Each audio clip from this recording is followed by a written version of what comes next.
por mí. Los veo. Vienen. ¿Quiénes? ¿Quiénes son ellos? No sé quiénes son. No lo sé. ¿Qué queréis? Tengo miedo de ellos. Por favor, no me toquéis. No tenga miedo, Leslie. ¡No! ¡No me toquéis! Están entrando por la pared.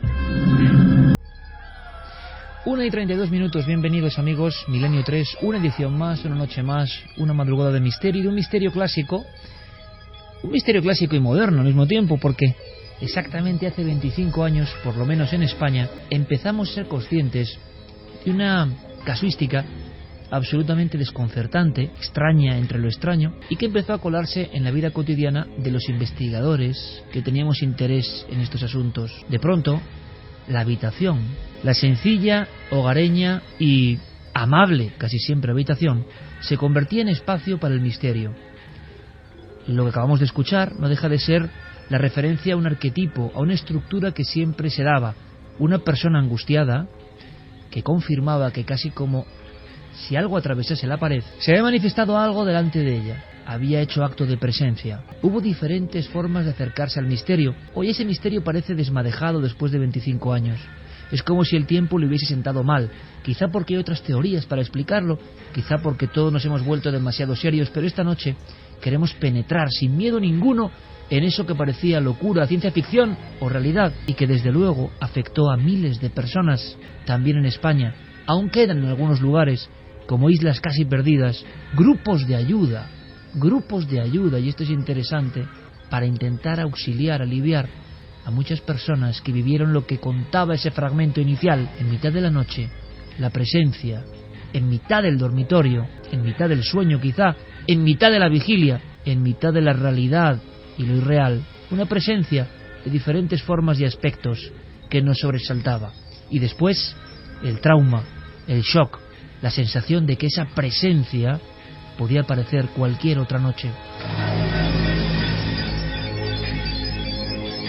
1990 fue como la campanada de salida, el toque de inicio.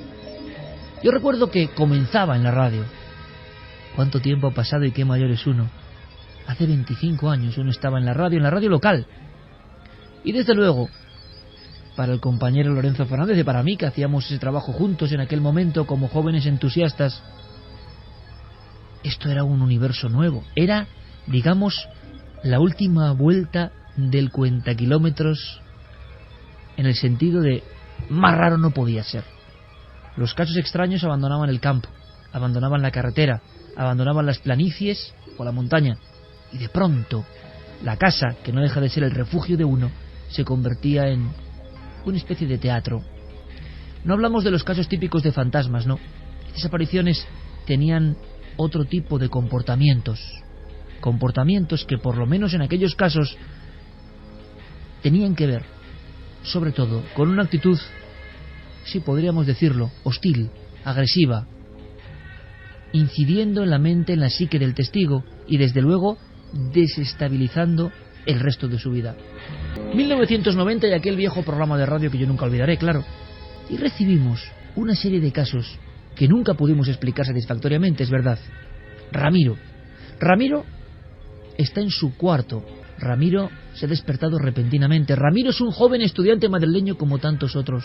Es verdad que anda un tanto angustiado, que está próxima a la selectividad, que ha habido exámenes. Muchos de estos casos, hay que decirlo, se producían, si se hacía un estudio, ante momentos de estrés, de liberación de angustia, de situaciones no ordinarias.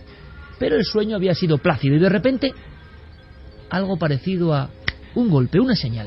El sentirse consciente, despierto, el incorporarse en la cama y el empezar a atisbar cada uno de los elementos familiares. El flexo apagado hacía no tanto tiempo, la mesa negra donde reposaban algunos libros de ciencias físicas, los apuntes, abuela pluma, el póster del último ídolo del baloncesto, un pequeño armario donde cabían 4 o 5 chaquetas, unos pantalones vaqueros alojados en la silla, lo normal. Todo lo que podía ser el cuarto de un estudiante de 1990. Pero entonces, ¿quién era ese intruso? Precisamente entre el hueco que dejaba la zona de los pies de la cama y el inicio de esa mesa de estudio, de ese tablero, ahí aparecía algo o alguien. No tocaban los baldosines del suelo. Estaba más o menos a unos 70 centímetros de altura. Es más, daba la impresión, y esto es lo que asustó a este testigo, que nos legó su caso, que me impresionó muchísimo por la fuerza con la que nos lo contaba, aquello parecía tan alto que estaba como encorvado, es decir, la cabeza tenía que estar como en una posición postiza, anómala, no natural, como si aquello estuviese observando desde arriba y tuviera tal envergadura que tenía que achaparrarse, encorvarse, para seguir espiando. ¿Cuánto tiempo llevaba esa figura ahí? Pasan suficientes segundos, quizá un minuto entero, y pensemos lo que es la expansión del tiempo en un estado de shock de este tipo. Aquello, por cierto, tiene una especie de vaporosidad o de luminiscencia que hace que sea perfectamente enmarcable en mitad de la oscuridad de esa habitación. Es más, lo que proyecta esa figura, que parece al mismo tiempo etérea, pero no tiene nada que ver con un fantasma, sino que está ahí, es tridimensional, tiene una especie de opacidad, eso genera cierta luz, cierto brillo apagado, que permite, con todos los interruptores echados, observar precisamente los elementos que os he comentado. La familiar mesa, el pantalón vaquero, las zapatillas en el suelo, el puñado de libros, el flexo. Está viendo todo a través casi de esa figura. ¿Y qué hace esa figura? La cara es redondeada, pero no hay ojos, no hay boca, no hay nariz, no hay orejas. Los hombros son poderosos, son potentes, son de alguien atlético. Se ve un torso y le da la impresión de que lo que hay delante de él como una ensoñación es un torso partido en dos. Es una figura a la que le faltan las piernas. Pero sí que nota Ramiro cómo nacen las dos estructuras de las piernas y es como si algo se perdiese en mitad del muslo. No hay pantorrillas ni pies. Aquella figura tiene una mano alzada. Aquella figura mantiene uno de sus brazos pegado al costado y la otra, como en un saludo o en una amenaza o en un gesto de ir a cogerle en mitad de la noche, está señalando fijamente. Esto ocurría hacia la 1:40 de una madrugada de junio de 1990. Poco tiempo después, y sin ningún tipo de conexión, conocíamos la historia de Daniel. Daniel se encontraba estudiando. Era época de exámenes, ciertamente. Se encontraba inmerso en las fórmulas, en las integrales, en las gráficas.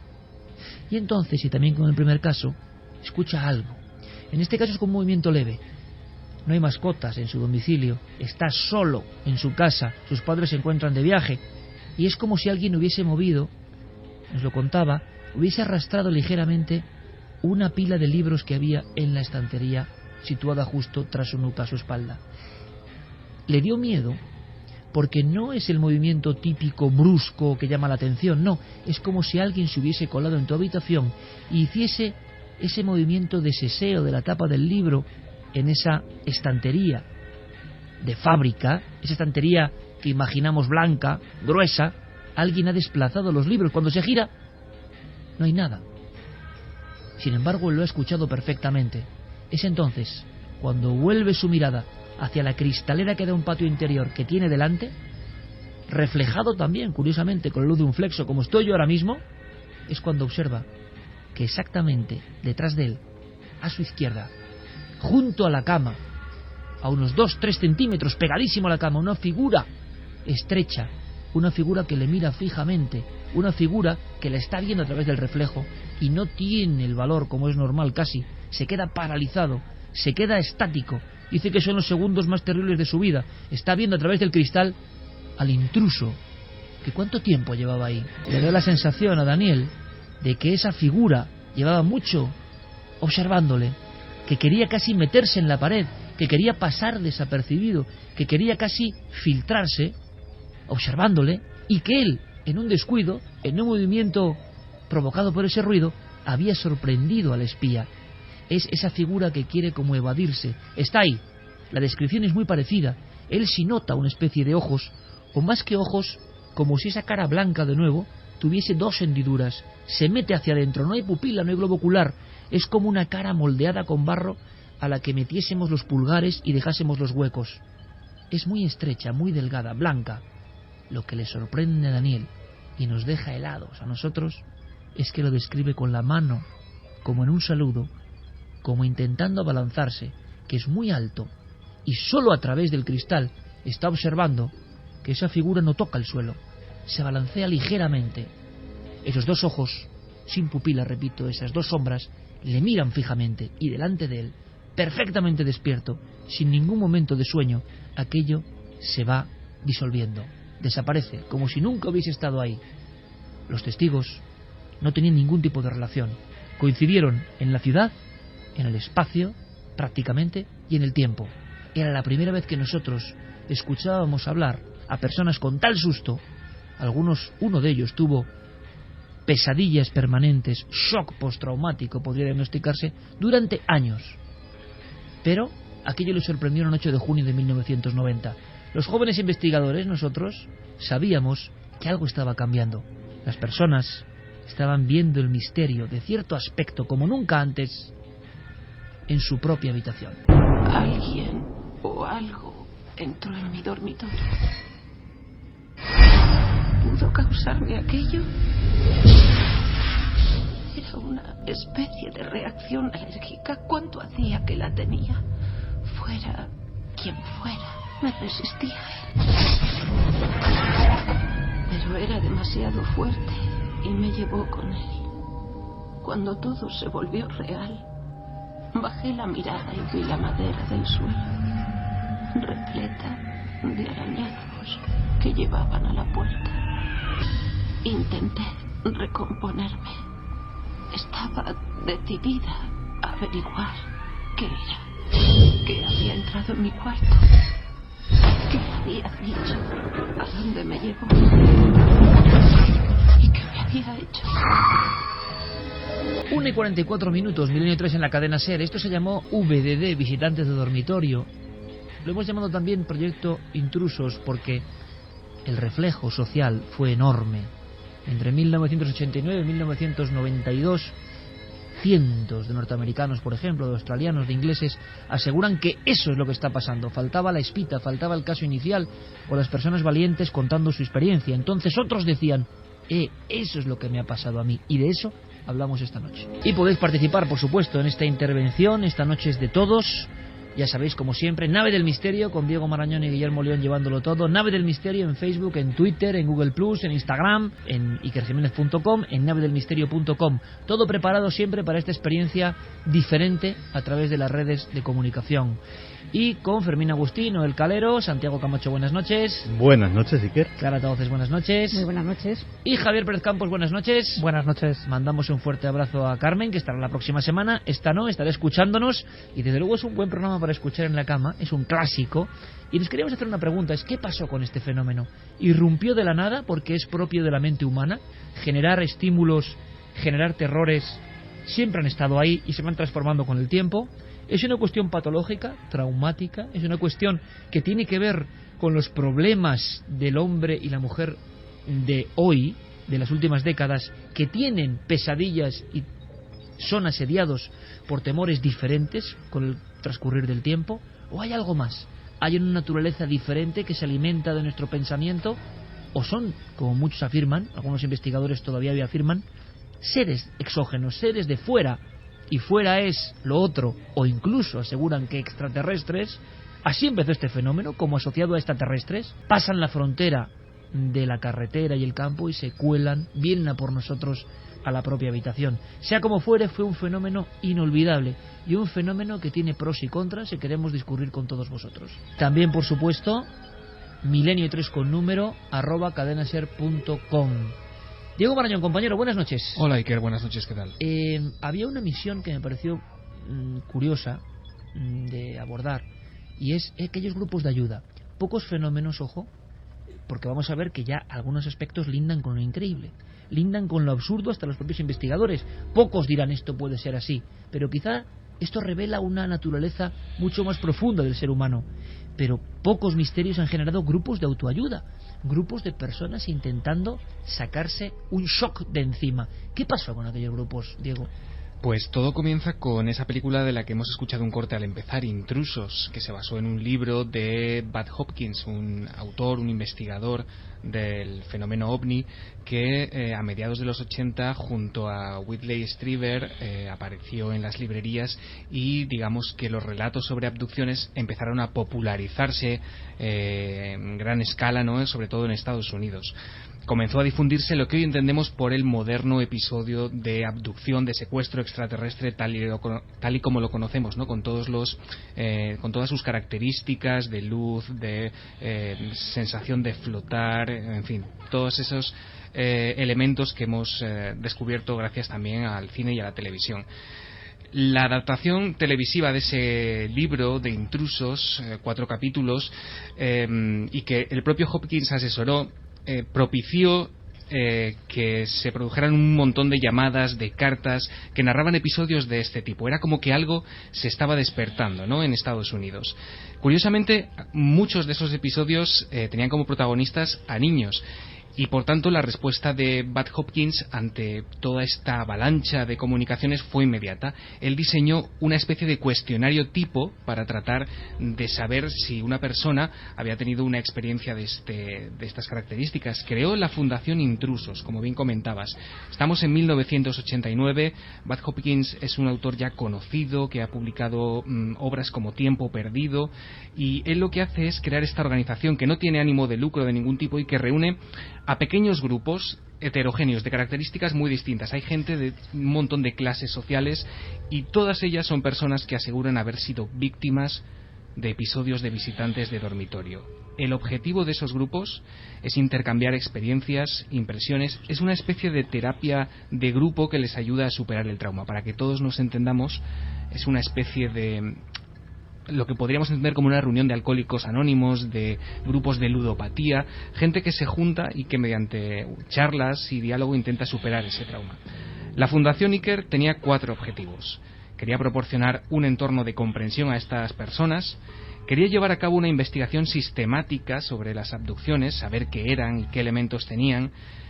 En tercer lugar, quería trasladar este fenómeno a un programa de educación pública en un movimiento absolutamente pionero.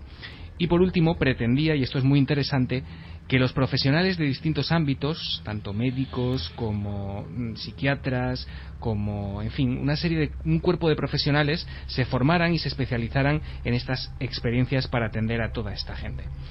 Durante muchos años se organizaron en Nueva York ciclos de conferencias a los que acudían terapeutas, investigadores, profesionales de la hipnosis. Allí se hacían entrevistas intensivas que duraban un montón de horas, se practicaban regresiones hipnóticas, como te digo, estos grupos de apoyo, bueno, se les daba cabida, y lo que se consiguió básicamente fue almacenar sobre todo una ingente base de datos con informes sobre abducciones a los que los investigadores pudieron acceder para tratar de comprender un poco mejor este fenómeno. ¿Qué ha pasado, Diego, con esos grupos en concreto hoy? ¿Cuál es su rastro, incluso a nivel de internet? ¿Alguno sigue activo?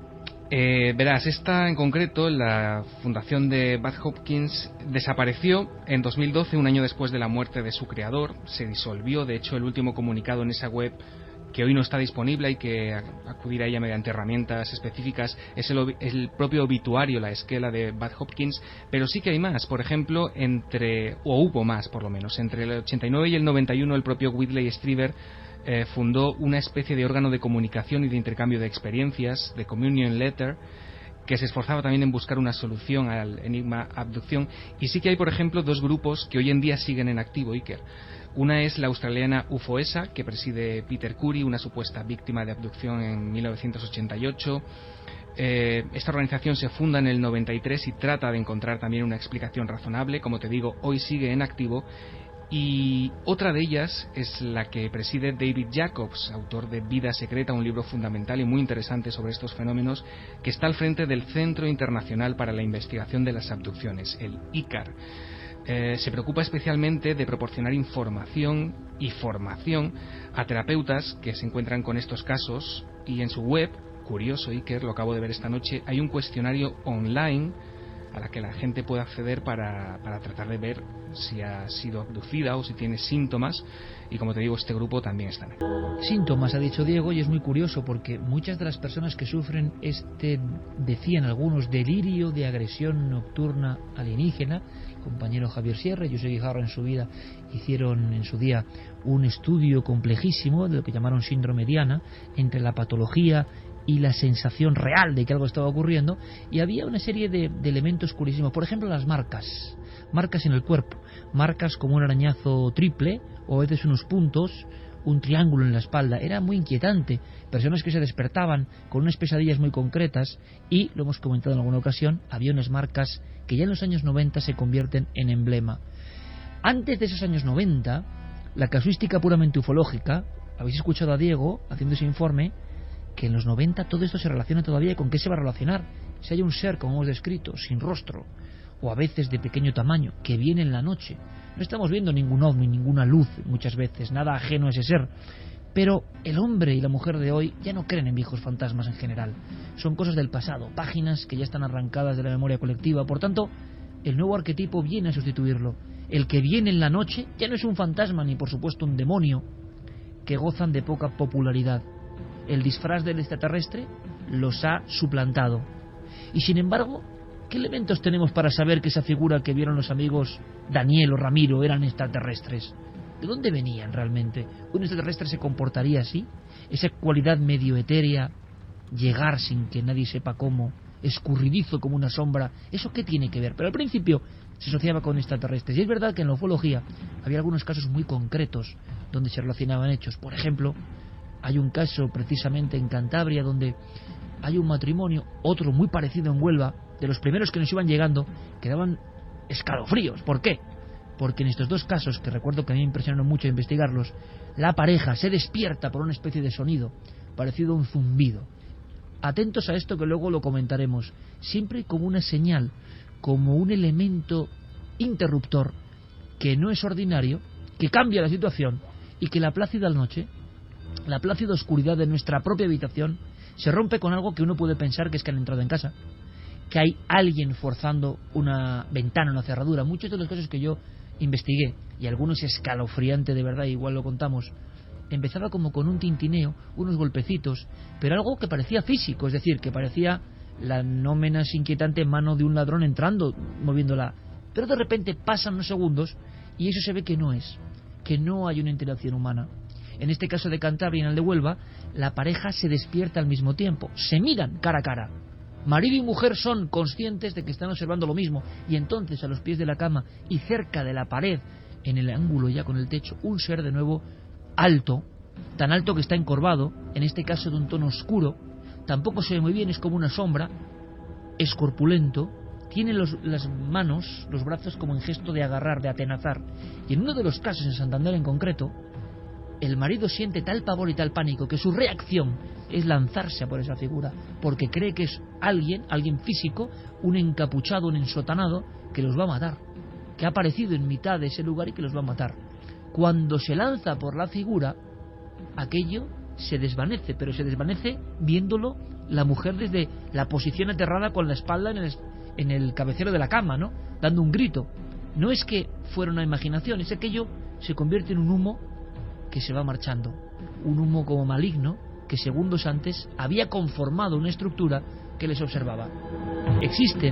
Hay casos en los catálogos ufológicos donde se mezcla la visión, por ejemplo, de una luz en un hotel en la provincia de Huelva en una época de invierno, cuando no hay personas, cuando esos lugares, sobre todo antes, ahora ya se ha distribuido mucho el tema vacacional, pero antes, un mes de febrero, es que algunos lugares de la costa española parecían sitios de película del oeste, ¿no? Con las ramas cruzándose.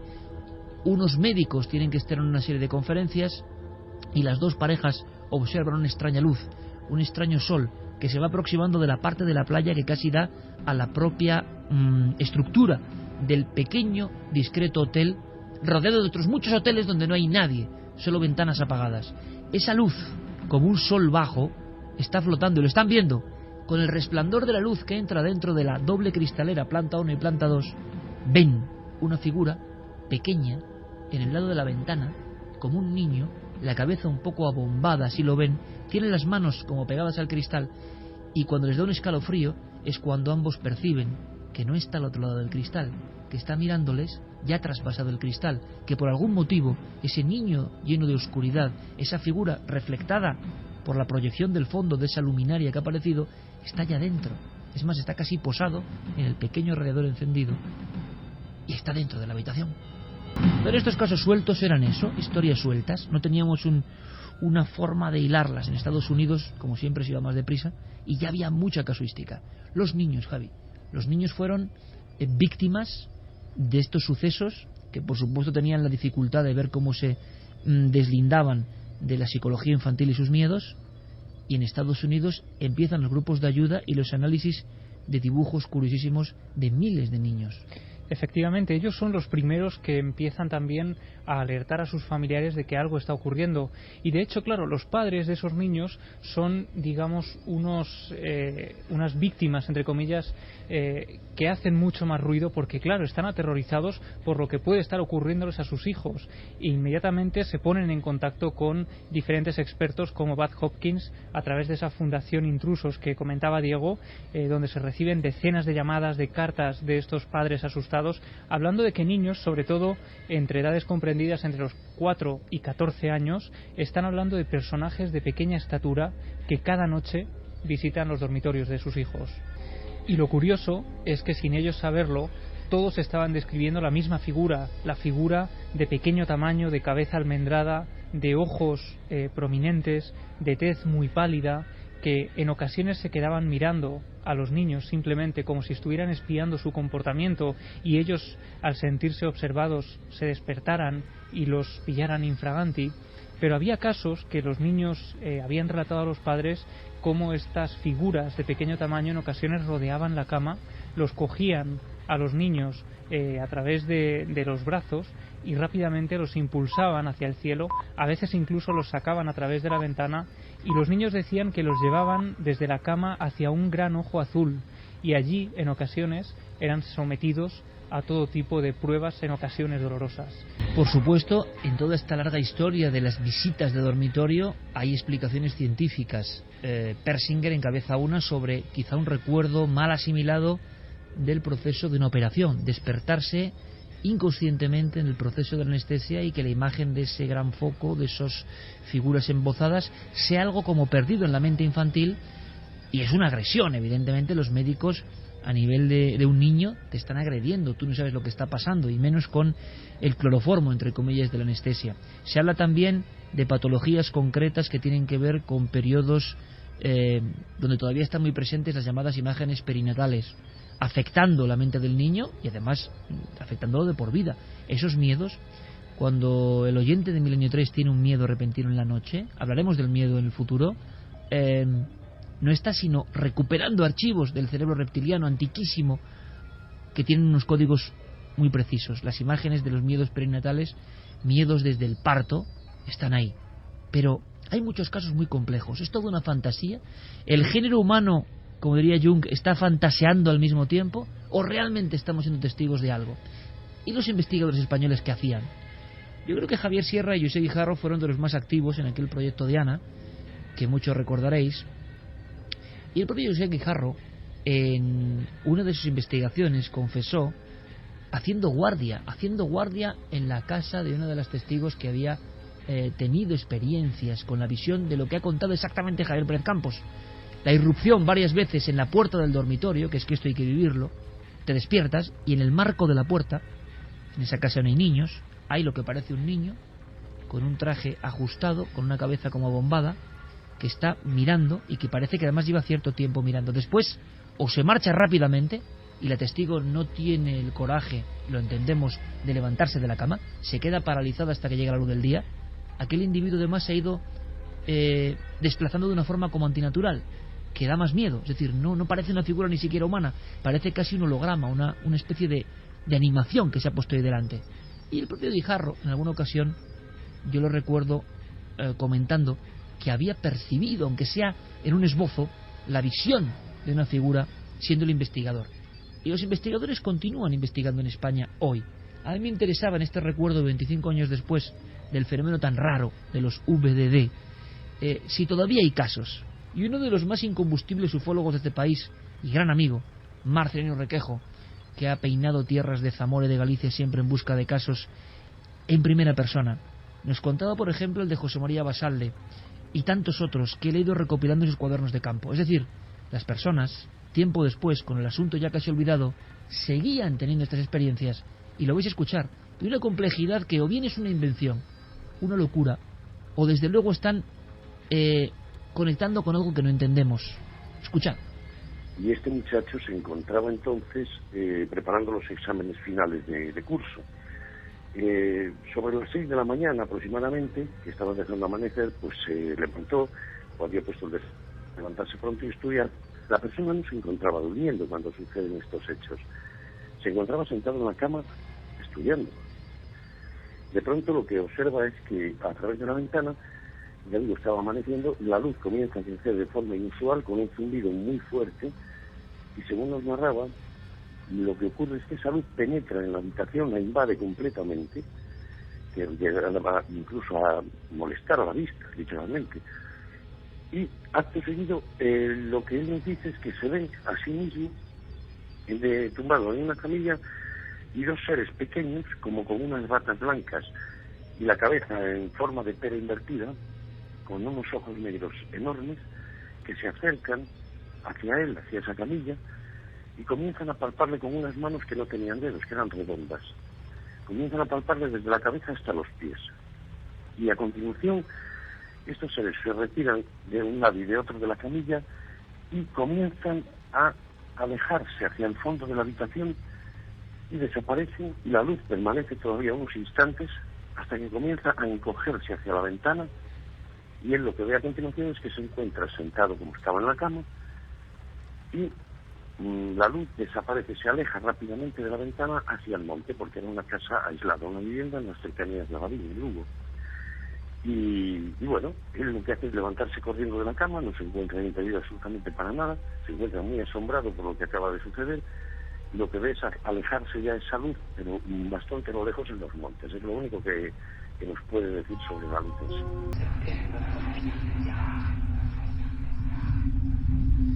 2:05, escuchéis Milenio 3 en la cadena SER. Santi Camacho, compañero, pero esto no es de ahora. Este disfraz último sí es de ahora. Pero la larga historia del hombre, del ser humano, está trufada permanentemente de estas visitas en lo más sagrado del hogar, en la plena habitación. Y se transformaba según el tiempo para ser aceptado y comprendido por cada época. Sí, porque el fenómeno efectivamente yo creo que es tan antiguo como los registros históricos. En algunas ocasiones ha dado lugar hasta a religiones. El 21 de septiembre de 1823, Joseph Smith estaba tranquilamente en su cama cuando recibió la visita de un ser. Recibió la visita de un ser que le dio un mensaje en el cual decía que era un ángel, que era el ángel Moroni. Joseph Smith fundó la Iglesia de Jesucristo de los Santos de los Últimos Días. Lo que conocemos como la Iglesia mormona, una iglesia tremendamente importante. Es decir, ha habido incluso momentos en los que estas visitas nocturnas han tenido cierta importancia, pero desde luego el momento histórico posiblemente más importante después de esos finales de los 80, principios de los 90, en los cuales parecen concentrarse casi la totalidad de los casos de los que estamos hablando y vamos a hablar esta noche. El momento histórico sea la Edad Media, con la creencia o los testimonios de los íncubos y los súcubos, personajes que curiosamente cuando vemos sus descripciones pictográficas, cuando vemos en los cuadros de las grandes pinacotecas que el tema ha sido muy recurrente en muchas pinturas, siempre vemos una referencia a algo que es muy típico en los testimonios actuales, que es la parálisis del sueño. El íncubo, el súcubo, aparece sentado encima de su víctima, generalmente encima del pecho. La pesadilla, ¿no? Efectivamente, en una clara alegoría de que le impide absolutamente cualquier movimiento, de que esa víctima está absolutamente indefensa ante esa criatura. Y ni siquiera las connotaciones sexuales de estos íncubos o súcubos. Los íncubos eran demonios, se decía que eran demonios masculinos que acudían a tener sexo con las hembras humanas para engendrar especímenes diabólicos, y al contrario, los súcubos serían su equivalente femenino y tendrían exactamente el mismo propósito, pero con los varones. Pues incluso también en tiempos actuales se encuentran ese tipo de connotaciones sexuales que los ufólogos, generalmente los ufólogos norteamericanos, algunos haciendo gala de cierta interpretación amplia o incluso fantasiosa, pues han achacado a extraños experimentos de hibridación o de estudio de la fertilidad humana. Bien es cierto que muchos de esos testimonios, no solamente de visitantes de dormitorio, sino de la clásica abducción de personas que van por un paraje solitario, tienen un encuentro y relatan, sea porque lo recuerdan o sea vía la regresión hipnótica, lo que les ha sucedido con esos visitantes, pues también relatan el especial interés de esas criaturas en todo lo relacionado con la reproducción humana. Y es que, como si fuese un estudio digno de Freud, hay una sensación de que la pulsión sexual no bien desarrollada genera la represión que ha habido a lo largo de la historia, ¿no? Genera una serie de fantasmagorías nocturnas que siempre han estado presentes y que solo los psiquiatras empiezan a ser conscientes a partir precisamente de la escuela freudiana, que quizá con exceso piensa que todos los temores nocturnos, todas las obsesiones, todo lo que le pasa al ser humano tiene que ver en el fondo con una sexualidad reprimida. Otros, como hemos dicho, como Jung, pensaban todo lo contrario, ¿no? Había un amplísimo abanico de posibilidades y de realidades ignotas que aparecen en el mundo y que no solo tiene que estar el componente sexual. Ahora, en estos casos, vamos a ver cómo desde niños a mayores existe una extraña raíz que tiene que ver primero con la sensación de que la persona que ha sido visitada en la noche ha sido analizada. Eso ya es una cuestión casi quirúrgica, ¿no? Que ha sido agredida. Tiene la sensación la persona que ha vivido esto que le falta, por ejemplo, un tiempo en la noche y que a modo de pesadilla, de mensaje onérico, se le va repitiendo. Por otro lado, vamos a ver historias que llegan a unos límites seguramente increíbles, hasta para el más fantasioso de los investigadores, pero que sin embargo no deberíamos desechar porque representan algo importante en la psique humana. Hablamos de personas que han perdido hijos, de personas que creen que han sido manipuladas por dentro. Todo eso está generando una serie de traumas importantísimos y esos casos ya no se escuchan, pero se escucharon en un tiempo muy concreto. ¿Por qué en ese tiempo? Habría que ver también qué pasaba exactamente en ese tiempo. ¿Hay casos actuales? Se la pregunta. Ahora mismo, en el 2015, hay personas que están viendo este tipo de figuras tan agresivas en lo general, ¿no? No es una figura que solo observa como los casos que yo comentaba, sino que habitualmente invadían el terreno de la persona, le generaban un gran pánico y en ocasiones aparecían en más de una ocasión. Yo lo comentaba en la última charla que tuvimos en el Rialto, y es el historial del testigo. Eso sí que es curiosísimo. Hay veces que un testigo ha pasado por otras experiencias o que una muy traumática le produce una apertura de miras que hace que haya otro tipo de sensaciones que antes no tenía y que a veces son esa sombra, esa figura, ese que está escondido, ese que observa. Se ha abierto algo y su visión es diferente, y por desgracia para él en ocasiones la percepción de estos visitantes se manifiesta. Le preguntábamos a Requejo, como investigador local, esforzado y auténtico como es: oye, ¿seguir registrando casos actuales? No de visión, de visión de visitante de dormitorio en mitad de la noche, como ocurría en los 90, o el fenómeno ha muerto por algo. Esta es su respuesta. Mira, casos desde el año aproximadamente 2001 que te estamos narrando, el de José Ramón Basabe, de este calibre no. Sí hemos tenido algunos casos puntuales que no han trascendido, evidentemente, porque ese ha sido el deseo de los testigos, bastantes, no varias de creer que solo son 4 o 5, en los que se produce este tipo de visita en el dormitorio a altas horas de la madrugada, en ocasiones estando las personas dormidas, en otras no. Y siempre nos están describiendo lo mismo, unos seres pequeñitos que se ponen al lado de la cama, que en ocasiones no hacen absolutamente nada, sino que permanecen un par de minutos y a actos seguidos se esfuman, literalmente se esfuman ante los ojos del testigo.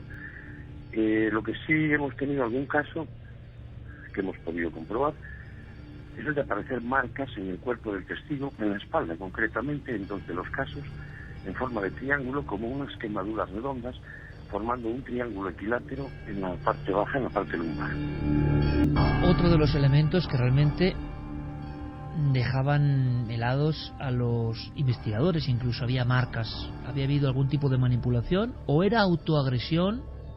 ¿Era estado de histeria inconsciente? Pero los arañazos a veces eran como muy regulares, que era lo curioso. Existen fotografías, existen documentos, una especie de arañazos, como si hubiese habido una pelea tremenda en la noche. Clara decía que ella era, y esto es muy curioso, escéptica precisamente en este tema, en los visitantes de dormitorio, como si se encerrase una verdad bastante oscura e inquietante detrás, pero no extrahumana, no paranormal. Sí, bueno, y cuando digo escéptica, ojo, entendamos bien la palabra escéptica en este caso, ¿no? Es decir, yo no niego que estas personas realmente están viviendo algo, les ocurre algo que ellos en ese momento no pueden explicar. Y te pongo un ejemplo de hace 15 días. Hace 15 días me escribía una mujer que, bueno, pues como saben que tengo el tema de los sueños, pues me llegan muchas cosas relacionadas con el sueño.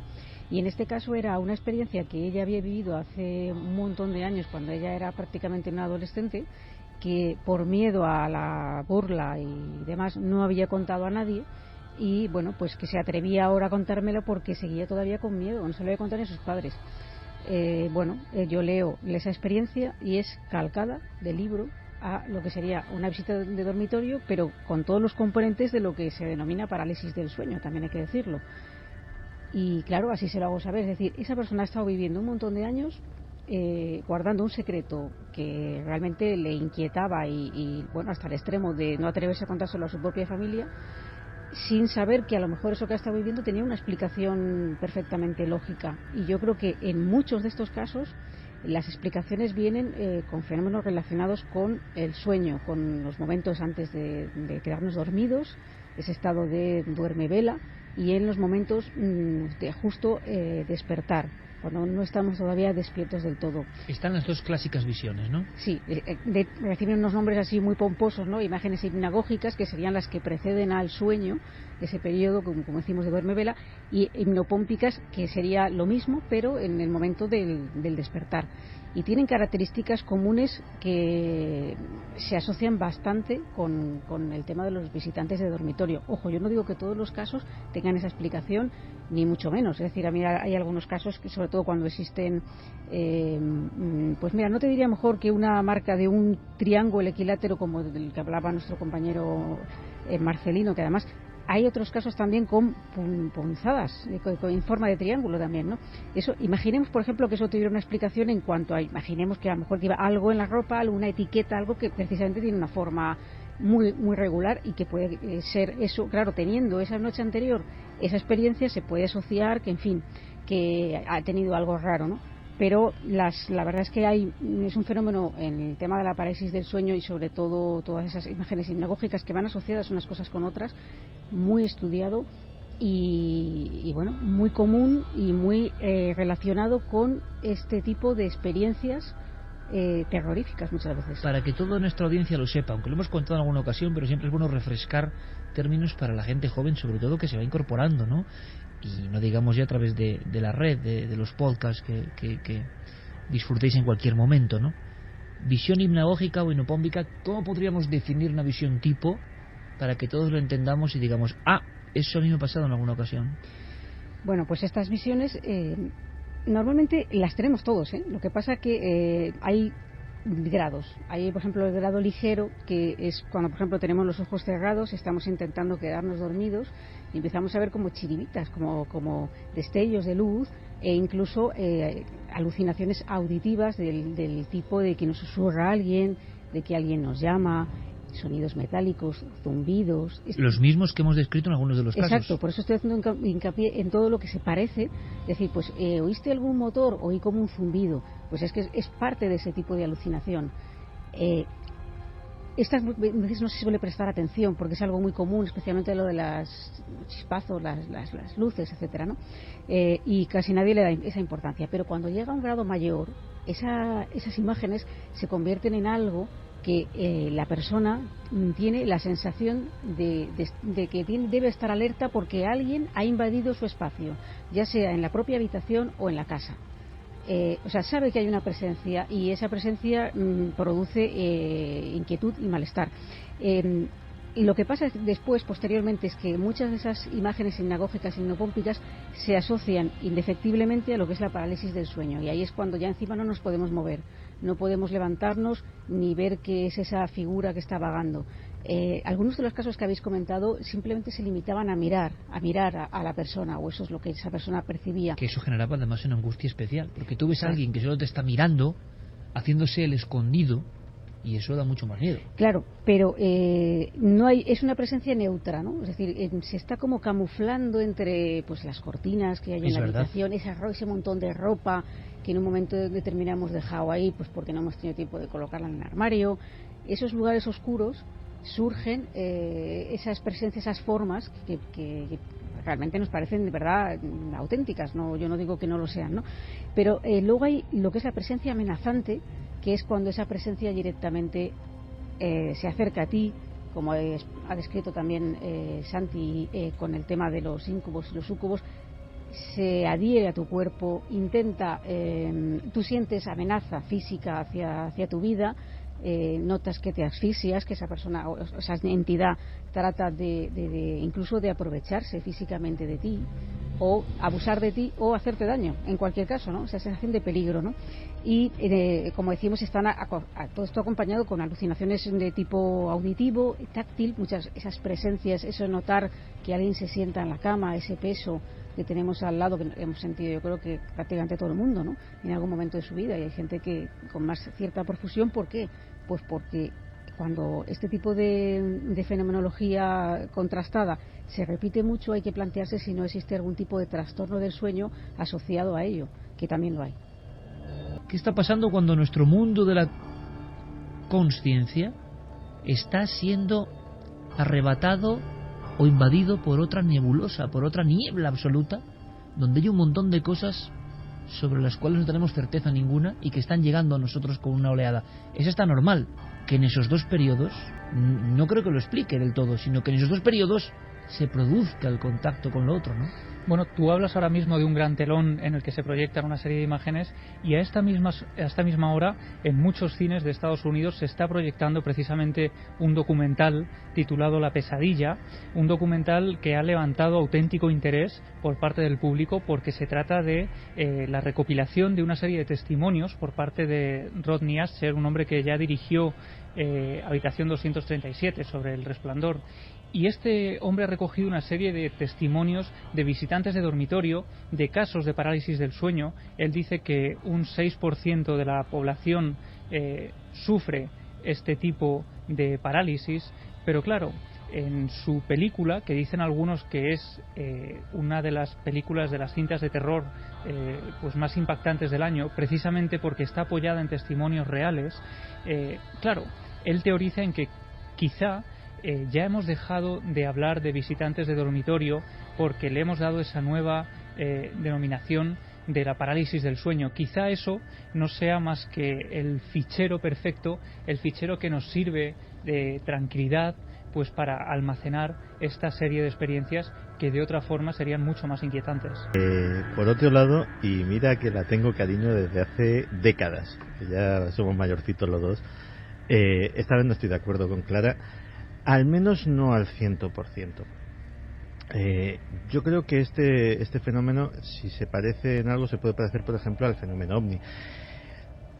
Podemos, siendo muy generosos, decir que el 99% de los sucesos catalogados como OVNI se pueden interpretar como fenómenos naturales, como malas interpretaciones, como errores del testigo, etcétera, etcétera. Pero hay un 1, un 2, un 3% de casos genuinamente de una extrañeza absoluta. Yo creo que más, pero bueno. Estoy siendo es una opinión. No, y yo la comparto, pero estoy siendo muy generoso, digámoslo así, con la ortodoxia.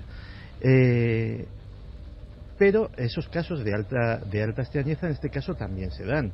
Te quiero decir, si probablemente el tema de la interpretación extraterrestre sí que no estaría yo tan de acuerdo, porque esa se le debemos a los investigadores norteamericanos. Es verdad que son los que asocian todo esto, claro, con el alienígena, ¿no? Discutíamos Clara y yo sobre los casos americanos, concretamente, que eran como muy especiales.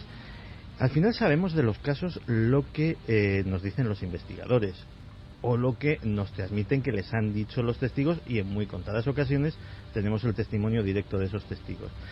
En Europa y en nuestro país los casos suelen ser más esotéricos, es decir, más espirituales, más paranormales. Allí son más físicos, son más extraterrestres, son más seres de carne y hueso. Sin embargo, yo que he seguido bastante el fenómeno, me he dado cuenta de una cosa: los investigadores norteamericanos son muy cucos y aplican un cierto sesgo, y lo ves contrastando testimonios de los mismos testigos en diferentes libros. La mayor parte de los investigadores terminan obviando determinados factores que no les encajan en su teoría. Es decir, en esos casos que podemos denominar de alta extrañeza, muchas veces en nuestro país o en Europa, o en los testimonios que tenemos en Europa lo hemos visto, se dan también en paralelo fenómenos en vigilia. Fenómenos de tipo incluso poltergeist, o episodios de telequinesis, o episodios de precognición, episodios abiertamente paranormales. Curiosamente, en los casos norteamericanos no, llega el enanito cabezón, se lleva al señor, le hace lo que buenamente quiere y lo devuelve. Pero cuando rascas un poco en la superficie de lo que te dicen esos libros, o vas contrastando un libro con otro y haciendo el puzzle del caso en general, descubres que sí, que eso también sucede en Estados Unidos. En unos pocos casos son los casos más notables. Lo que pasa es que no queda decoroso en tu libro de ovnis decir que de repente pues este señor tiene episodios poltergeist en su casa. Entonces sí que estaríamos hablando de un fenómeno genuinamente extraño, paralelo probablemente al de la parálisis del sueño, y de una interpretación interesada por parte de un determinado sector de la ufología. Yo estoy de acuerdo con lo que está contando Santi, y como digo, yo no digo que la explicación para todo absolutamente sea la parálisis del sueño, pero sí que de muchos de estos casos se confunden, ¿no? Otro elemento común, y es que lo habéis comentado en casi todos los casos que habéis dicho, es el estrés. Que gente que está preparando exámenes, gente que duerme poco, porque esto suele ser muy frecuente en las parálisis del sueño y en estas imágenes hipnagógicas e hipnopómpicas. Y también la pregunta que muchos harían, no por ser abogado del diablo, es: y precisamente en esos estados alterados de la conciencia, cuando tú sometes a tu conciencia a una especie de traqueteo, ¿no? Se habla de los místicos o se habla de los cercanos a lo extraordinario, y que se sometían a esos ayunos o a esa sensación de privación del sueño. ¿Puede ser por la privación del sueño o porque solamente a través de la privación del sueño accedes a áreas donde esto se puede aparecer? Claro, si fuera solamente la privación del sueño, es decir, yo estoy de acuerdo también en que los ejercicios místicos evidentemente se han practicado porque han obtenido resultados con ellos, ¿no?, a lo largo de la historia. Pero no es tanto que a lo mejor estén despiertos preparando exámenes, es decir, que privándose del sueño, como el hecho de que se duerma peor porque se está estresado. Es decir, que haya mayores periodos de despertar, y que precisamente esos despertares a veces se producen en momentos equivocados, ¿no?, en los que todavía el cuerpo no está preparado para despertarse. Sí. Y me gustaría hacer una cosa también en el sentido también por los oyentes, que sé que este tema les preocupa, el tema de la parálisis del sueño. Porque es muy común. Porque es muy común y muy aterrador cuando lo tienes por primera vez. Si vosotros estoy segura que habéis tenido este episodio, yo lo he tenido. Y la primera vez fue terrorífico. Yo creí que me daba un infarto, porque yo necesitaba moverme, no podía, y trataba de encender la luz, y yo veía que mi mano atravesaba el interruptor. Obviamente no me estaba moviendo, pero es la percepción que tenía. Si realmente si hubiera una relación entre ambos fenómenos, si realmente fuera una parálisis del sueño, es decir, habría que distinguir entre el caso que no es parálisis del sueño, que no podemos meter en ese cajón desastre, y el que sí lo es. Si lo es, basta con que cuando se tenga esa primera experiencia, ahora que estos oyentes tienen estos datos, la próxima vez que tengan un episodio de estas características, se relajen, sepan que están experimentando ese fenómeno y se calman, y automáticamente sucede así, con lo cual eso sí que quedaría descartado de que fuera un fenómeno extraño. Somos capaces, por tanto, con cierto consejo muy básico como el que ha dado César ahora mismo, una experta en el mundo onírico, que somos capaces, digo, de ordenar a eso que se aleje de nosotros. Si hacemos ese relajo y aquella figura o lo que sea sigue ahí, pues podría ser otra cuestión. Vamos un poco más allá. Hemos preguntado a los investigadores más de nuevo cuño, en el sentido de que ahora son más conocidos, pero llevan años, como David Parcerisa, y muy a la vanguardia en el sentido de súper arriesgados, ¿no? En el sentido de no tener ningún temor a hablar de algunas cuestiones. Pero en su mundo también surgen elementos muy interesantes, porque precisamente en Parcerisa hemos encontrado este investigador catalán, experto sobre todo en las uniones que tienen que ver con la arqueología y el misterio. Había algo que yo no conocía y que nos ha contado como secreto, y yo no conocía, pero mira que lo intuía. No lo sabía, esta noche lo vamos a conocer. Pero él aporta un elemento muy interesante, una visión nueva, porque es como lo que decía Santi, que es apasionante. Cada investigador lleva las cosas a su sardina, y ha sido así durante años, y antes más. Si tú tienes una teoría, ¿cómo vas a dejar? Eso lo hace el investigador y lo hace el periodista todos los días, habitualmente, en el grado en que se puede o no. Tú quieres, en el fondo, transformar el mundo y darle a conocer al mundo tu tesis. Astronaves extraterrestres nos visitan. Y entonces algunas cosas como que parecen para la papelera de Windows, ¿no? Eso tampoco aporta mucho y no lo entiendes. Pero si vas al origen, te das cuenta de que en muchos casos aparece ese mundo un poco irreal revolviendo por ahí. En muchos sucesos de los grandes investigadores de la ufología española de los 70 a los 60, muchos de los testigos vivían este tipo de fenómenos después justo de ver un supuesto ovni, con un ovni fuera de la casa en un chalet aislado en la Sierra de Aracena, y estaban pasando cosas dentro del chalet. Había una extraña fusión que, como la parapsicología tenía muy mala fama, peor que la ufología, ya es difícil, los investigadores ufológicos, pretendiendo ser más científicos, obviaban cualquier cuestión considerándola no extraterrestre. Esto sigue pasando. ¿Qué nos dice Parcerisa? Pues algo muy interesante, que va muy con las tesis de hoy, de hablar un poco del inconsciente, de las fuerzas ocultas de la mente, de todo lo que desconocemos y que nosotros mismos a veces ponemos en marcha. A ver qué os parece. Se trata de entidades interdimensionales que incursionan en nuestra realidad, a las que, desde luego, atraemos nosotros mismos a través de nuestro inconsciente, a través de las energías, de la vibración que nosotros mismos generamos. Yo no considero que sea una realidad externa que opera por sí misma, sino que los propios seres humanos, con nuestra propia energía psíquica, atraemos, les abrimos la puerta para que estas entidades vengan. Y la mayor parte de las veces el objetivo final de todo esto, tanto de las abducciones como de muchos otros fenómenos de esta índole, es siempre absorber nuestra energía vital, absorber todo este campo energético que el ser humano de por sí posee. Esta teoría de nuevo cuño o de viejo cuño, esto lo cree ahora mismo mucha gente. Una especie, no sé, de vampirismo nocturno moderno, que ya no lleva capa ni lleva colmillos, evidentemente, porque parece ridículo, pero en el fondo no dejan de ser energías oscuras. Yo recuerdo el primer investigador en mi vida, hace muchos años, que me habló de los bajos astrales, y yo no lo entendía muy bien. Y luego, al final, he ido identificando esa figura, el nombre es lo de menos, en muchas de las historias. En el famoso y siempre referido caso Vallecas, no es un bajo astral, o lo que nos cuentan de bajo astral, la figura oscura que serpentea por la habitación y que las dos niñas en las literas la ven entrando en la habitación, que no es posible porque entra por debajo de la rendija de una puerta. ¿Qué es eso? Y no tiene pelo y tiene los hombros muy estrechos y parece la típica imagen de una momia oscura serpenteando, y lo que ellas dicen es que luego las muñecas son lanzadas de un lado al otro, ¿no? Repentinamente es cuando gritan. El bajo astral, la oscuridad absoluta que se transforma para invadirnos, ¿no? Para agredirnos, para quitarnos algo que nosotros tenemos. Esto parece muy antiguo, pero se transforma ahora mismo en teorías nuevas. Hay algo que yo no conocía y quizá tenga que ver con estas visiones, lo dejo ahí como pura anécdota personal, de un investigador tan implicado en temas que hasta la mayoría de investigadores tendrían rubor, en el sentido de que son muy arriesgados, ¿no? Pero tienen su éxito hoy en día y son muy creídos. Pero había algo, como digo, que yo no conocía de David Parcerisa, y nos lo ha contado.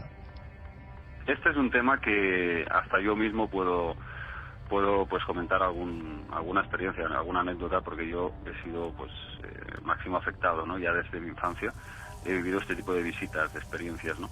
Entonces pues es una situación muy difícil. Para el que no la ha vivido, pues no puede ni siquiera atisbar de qué se trata. Es una parálisis completa, es una catalepsia, en la que sientes perfectamente que hay una presencia a tu alrededor. Y esa presencia, pues lógicamente a veces puede ser un poco más armónica, otras veces notas que es algo pues perfectamente hostil, amenazante, atenazante, y es una sensación de angustia que no no es fácil liberarse del pánico, ¿no? Aquí lo interesante es que hubiese algún tipo de, vamos a decir, comisión de investigación o centro o entidad privada que se ocupara precisamente de todas estas personas, que cada día hay más. Yo recibo cientos de cartas pues contándome experiencias de este tipo. Es muy traumatizante para estas personas el no ser escuchadas. No pueden contar a nadie, no encuentran herramientas conceptuales, primeramente para entender qué es lo que les ha pasado, y luego pues también que alguien les ofrezca una solución.